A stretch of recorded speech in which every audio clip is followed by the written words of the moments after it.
Senhoras e senhores, meus amigos, minhas amigas, meus seguidores das redes sociais, do meu canal do YouTube, leitores da minha coluna Mundo Afora, no jornal www.ojornaldoestado.com.br. É isso mesmo, esse é o novo nome do ex-jornal The Brazilian Post, agora o Jornal do Estado. Tem o slogan mais lindo que eu já vi: o Espírito Santo sem fronteiras. É isso mesmo. Pois é. Eu trouxe novamente o Dr. Antônio José Ribas Paiva para falar com os senhores e senhoras e com todos aqueles que mandaram perguntas em função do vídeo anterior que nós fizemos e onde o Dr. Ribas nos concedeu a entrevista que tanto está sendo visualizada. E é um prazer enorme estar com o senhor de novo. Obrigado. Meu também. Foi um sucesso o seu vídeo, que bom, né? O importante é que as ideias caminhem. O Dr. Antônio José Ribas Paiva é advogado criminalista e o senhor também se ocupa de causas contenciosas cíveis, não? Também atuamos no litigioso civil e criminal. Ótimo. Então, mas eu procurei o senhor a primeira vez, nós fizemos uma entrevista com o Dr. Ribas a respeito do tema intervenção militar constitucional, que tanta polêmica tem sido gerada em função desse tema. Então, nós queremos saber o que é exatamente uma intervenção militar constitucional, Dr. Ribas? Eu quero fazer uma pequena correção. Não é intervenção militar, porque é intervenção da sociedade. É intervenção da nação através do seu instrumento de força, que são as Forças Armadas. Por isso que dá essa confusão. O pessoal acha que é uma intervenção militar. Não é. É a intervenção da sociedade para restabelecer as instituições. E, novamente, eu gostaria que o senhor explicasse por que as pessoas têm tanto medo dessa expressão intervenção militar e também por que algumas, e até juristas, estão criminalizando quem pede uma intervenção militar. Em primeiro lugar, se a intervenção é constitucional, não pode ser criminalizada, porque é um mero exercício de direito da nação. Né? E as pessoas temem o que não conhecem, porque a evolução institucional, ela leva a mecanismos de aprimoramento. Quando esses mecanismos são insuficientes para resolver um vácuo político institucional, a nação precisa intervir para corrigir os rumos. Agora, da onde vem essa questão? É que as pessoas não atentam para o direito que têm e o poder que têm. Existe um poder chamado poder instituinte, que só a nação e o indivíduo, o cidadão, possuem, que é de modificar, de criar ou de revogar instituições. Apenas o cidadão pode fazer isso. Não é um direito, não é um poder a ser exercido por representação, é direto. Foi assim na criação do Exército. As Forças Armadas são a primeira instituição do país. Por quê? Porque sem elas você não tem a defesa do seu espaço territorial. A segunda instituição é o próprio país. Criado o país e defendido pela primeira instituição, que são as Forças Armadas, os exércitos de qualquer nação, você tem então a formação política desse país. A criação, a instituição da Constituição, da forma de Estado, se será uma democracia, se será um parlamentarismo democrático ou não, se será uma monarquia. Isso já são as instituições posteriores. Agora, a primeira são os exércitos, a segunda é o próprio Estado e a terceira é a Carta Política, que é a forma das pessoas conviverem pacificamente dentro do território. Então, o senhor acha que, com tudo que está acontecendo no país, esses escândalos astronômicos que estão sendo revelados, né, que muitos não sabiam, e é assustador, né, o número desses escândalos e também os números, né, que envolvem esses escândalos em termos de dinheiro, de dólares, de reais, de euros.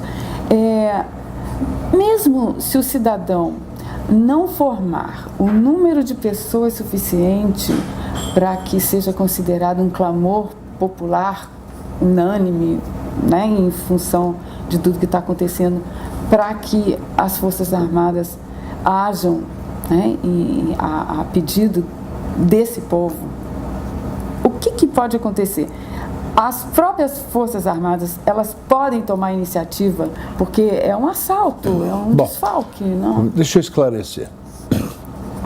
Em primeiro lugar, doutrinariamente, a massa populacional ela não participa disso, porque a ciência política está fora do alcance do entendimento.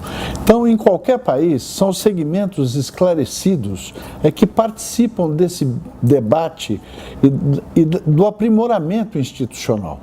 Agora, especificamente no Brasil, o artigo 142 da Constituição, ele tem uma redação primorosa, porque ele estabelece o momento em que deve ocorrer uma intervenção constitucional. Independente se da vontade. Se os brasileiros estiverem pedindo isso ou não, porque veja, o país está dividido. Né? O Exército existe para isso, para defender a nação dos seus inimigos e até de si mesma, se ela estiver equivocada. Para isso que serve. Os exércitos de qualquer país, instituído por qualquer nação, eles servem para defender dos inimigos internos e externos. E até de si mesma, repito, se a nação estiver equivocada. O senhor, na outra entrevista, o senhor falou, inclusive, que as máfias estão se intercomunicando há décadas nos três poderes, né? E nós sabemos muito bem o que aconteceu depois que os militares deixaram o poder. Muita gente no Brasil sofreu uma espécie de lavagem cerebral, porque a história conta uma coisa, a história real, e nas universidades, nas escolas, ensinam outra. E os veículos de comunicação ajudam muito também a deturpar essa história.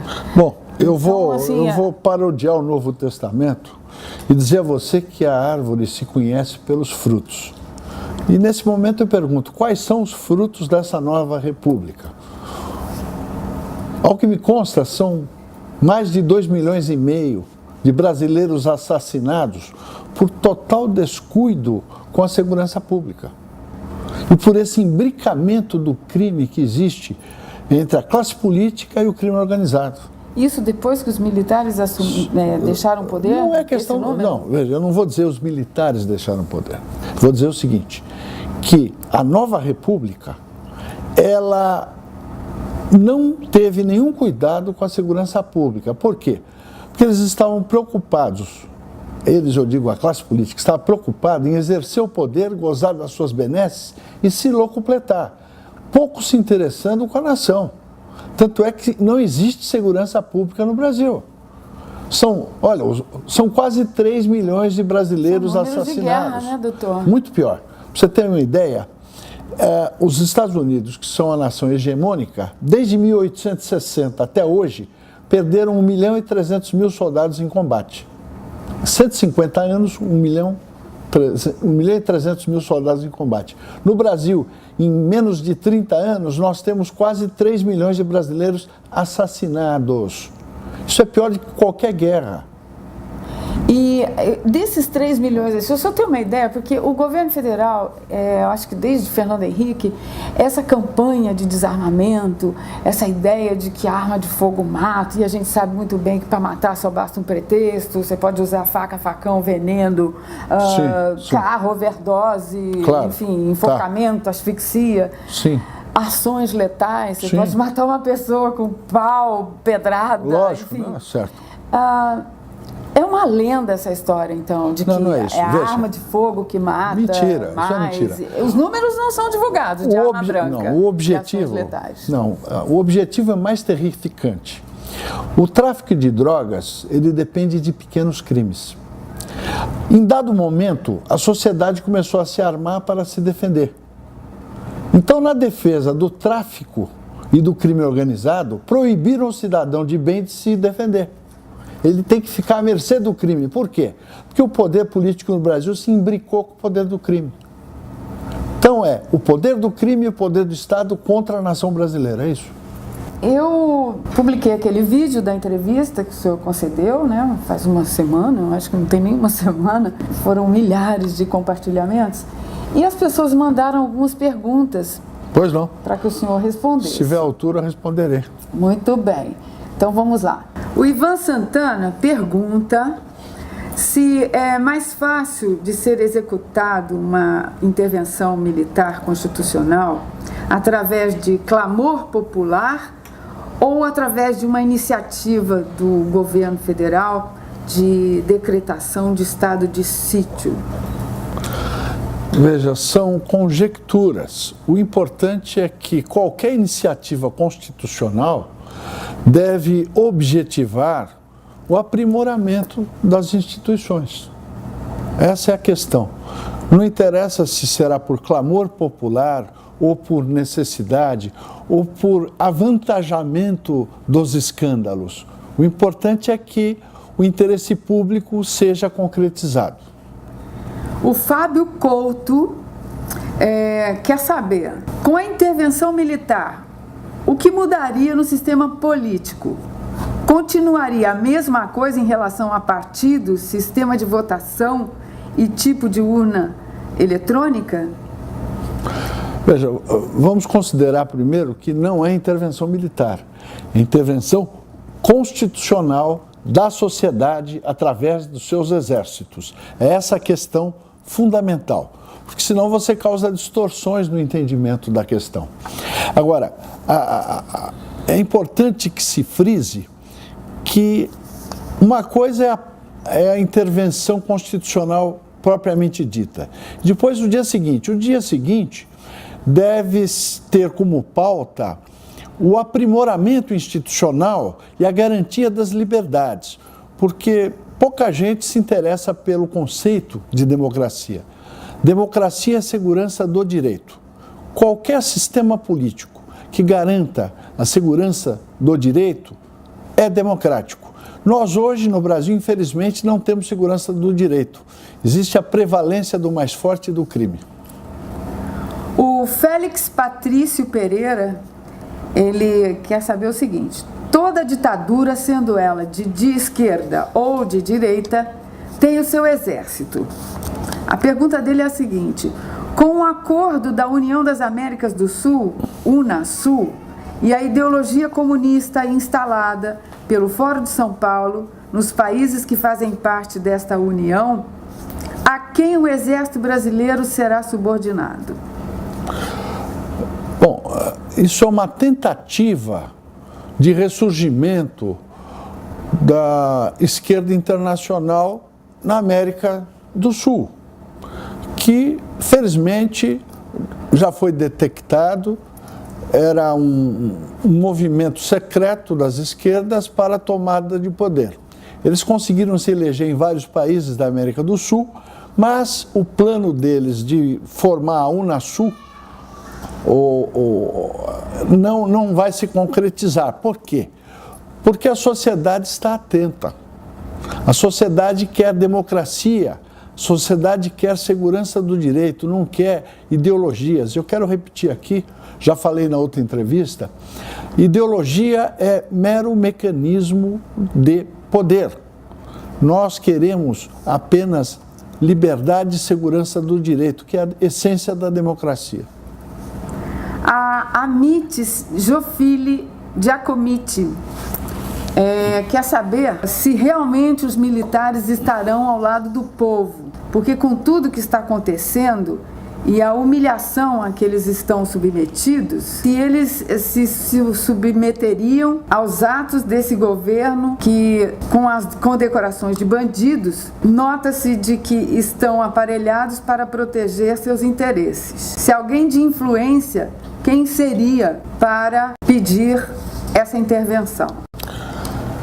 Veja, a intervenção constitucional ocorre sempre que há necessidade, sempre que há um esgarçamento institucional, como ocorre no momento em que a classe política perdeu a legitimidade. A palavra-chave é legitimidade. O que é legitimidade? É o fato gerador da legalidade. Nesse momento, quando os crimes da classe política vieram a lume, o assalto ao tesouro e às empresas da sociedade, já está presente o vácuo que justifica a intervenção constitucional. Então não é a pedido de ninguém, é a necessidade que faz ocorrer esse fato. A Lourdes Rosane, de Porto Alegre, ela quer saber o passo a passo de como fazer uma intervenção, como seria um mapeamento, quem e quantas pessoas precisam agir para que isso aconteça. Não, a intervenção constitucional, ela é prevista a partir das Forças Armadas, que é o que está gravado no artigo 142 da Constituição. Destinam-se às Forças Armadas a defesa da pátria e a garantia dos poderes constitucionais. O importante é que a Constituição estabelece a garantia dos poderes e não dos seus habitantes, que podem incorrer em erros, como é o caso presente. Então a iniciativa é da nação através das Forças Armadas. Seria nomeado um representante da nação numa espécie de mandato tampão ou uma junta governativa. Seriam restabelecidas as instituições que já foram rompidas e convocadas eleições gerais. Logicamente, aqueles que foram afastados do poder não poderiam concorrer nessas novas eleições. A Isabel Cristina Bulhões, de Recife, ela quer saber o seguinte: como todos os poderes estão corrompidos, quem vai pedir a intervenção? E se o governo federal decidir fazê-lo primeiro? Em primeiro lugar, não há necessidade de pedir nenhuma intervenção. Está escrito no artigo 142. Destinam-se as Forças Armadas à defesa da pátria e à garantia dos poderes constitucionais. Então, é a iniciativa da sociedade através das Forças Armadas. Só há necessidade de convocação ou de pedido para a garantia da lei e da ordem, que é competência estadual. O Ronaldo R. Leite está perguntando que, apesar de tudo que está acontecendo, nós só precisamos encontrar uma palavra-chave para abrir a mente daqueles que têm receio e que teimam em dizer que intervenção é a volta da ditadura. Como se pode reverter esta impressão? Bom, a resposta está no cotidiano dos cidadãos. Até aquele que é o mais desavisado deles, que não tem tempo para pensar na coisa pública, ele sente que o regime político no Brasil é o regime da ditadura do crime organizado. Então nós precisamos de liberdade, de democracia, não mais crime ou mais ditadura.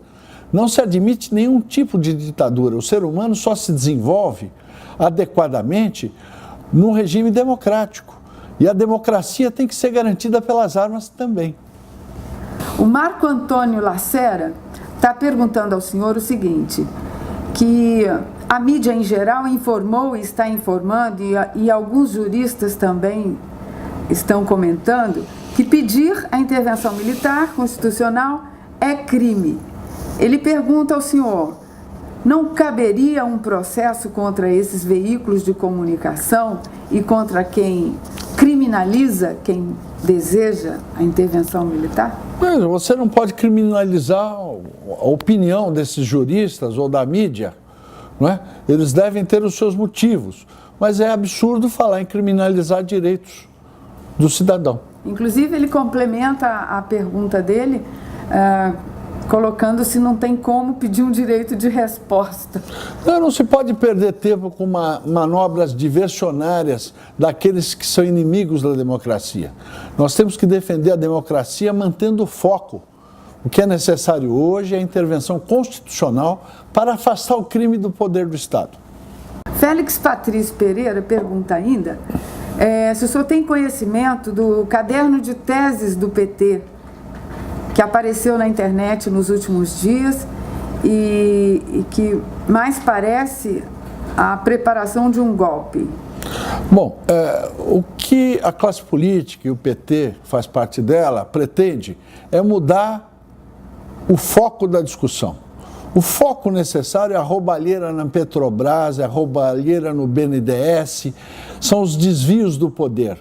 Eles querem mudar a conversa, querem virar a página para tirar de pauta a essência do assunto, que são os crimes praticados contra o patrimônio público. O Félix Patrício Pereira complementa com mais uma pergunta a participação dele nesse vídeo. Ele quer saber por que o Lula, por que o MST, com tudo que estão falando e fazendo, ninguém consegue prendê-los.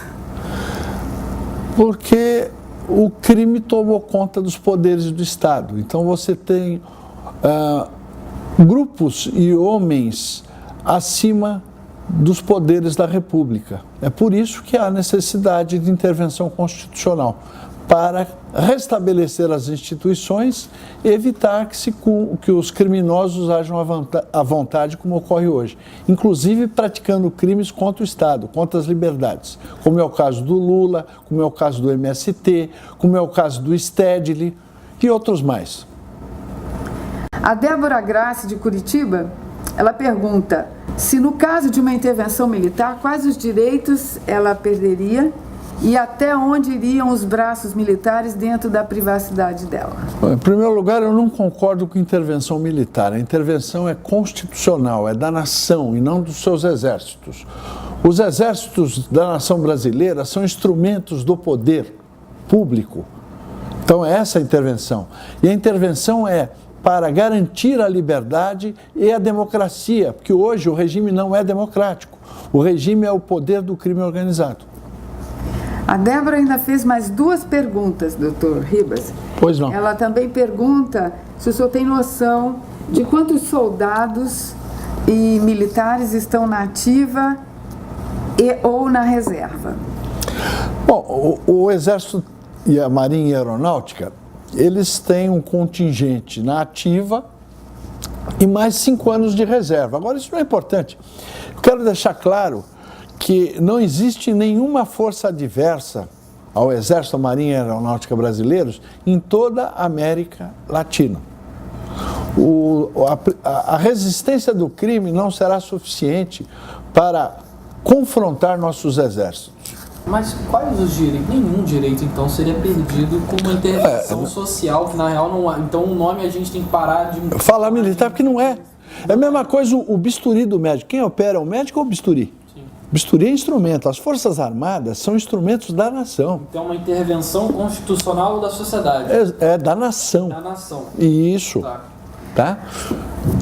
A Cristina Braga pergunta se as Forças Armadas não estão submetidas ao PT. O que se pode fazer? Bom, as Forças Armadas estão submetidas à lei e à Constituição.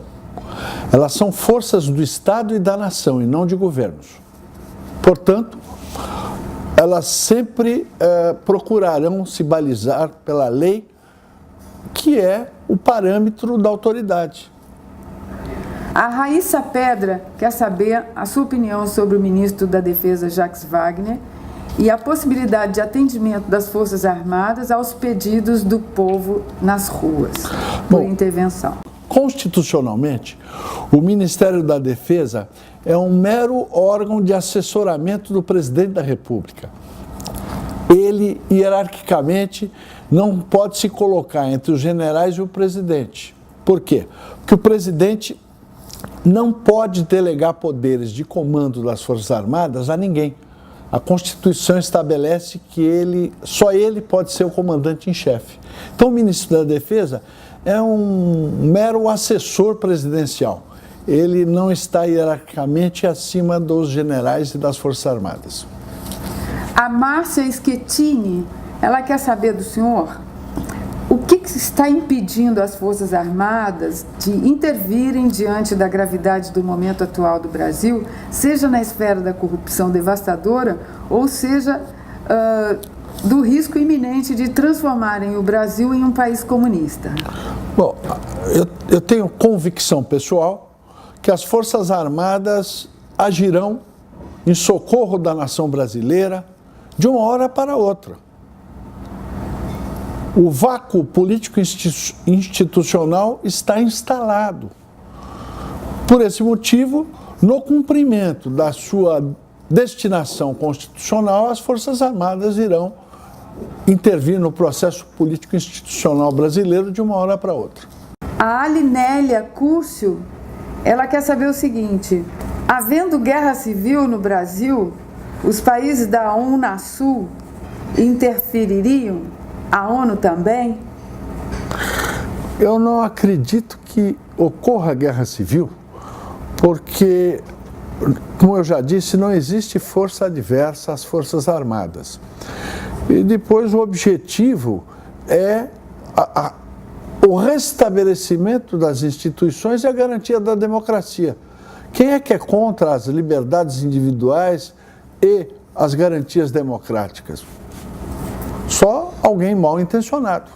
A Lucileia Mira quer saber do senhor se o senhor se sente intervencionista, impeachmentista, ou se o senhor desejaria uma renúncia, uma cassação, e como se pode proceder todos esses caminhos? Olha, como advogado, eu penso como constitucionalista.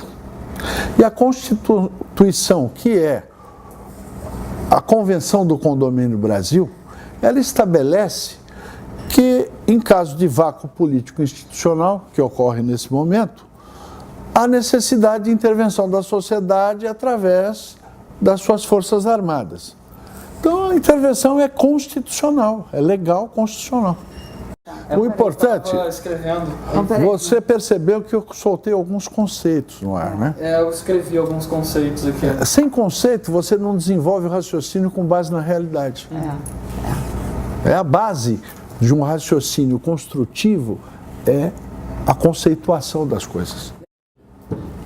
Pois então, meus amigos, espero que vocês tenham gostado da fala do Dr. Ribas, e eu gostaria de lembrá-los que o Dr. Ribas está para fazer um hangout a qualquer momento. A gente vai marcar uma data, né, Dr. Ribas? Vamos escolher os participantes. Acho que vai ser bastante interessante um hangout com o senhor. Estou às ordens.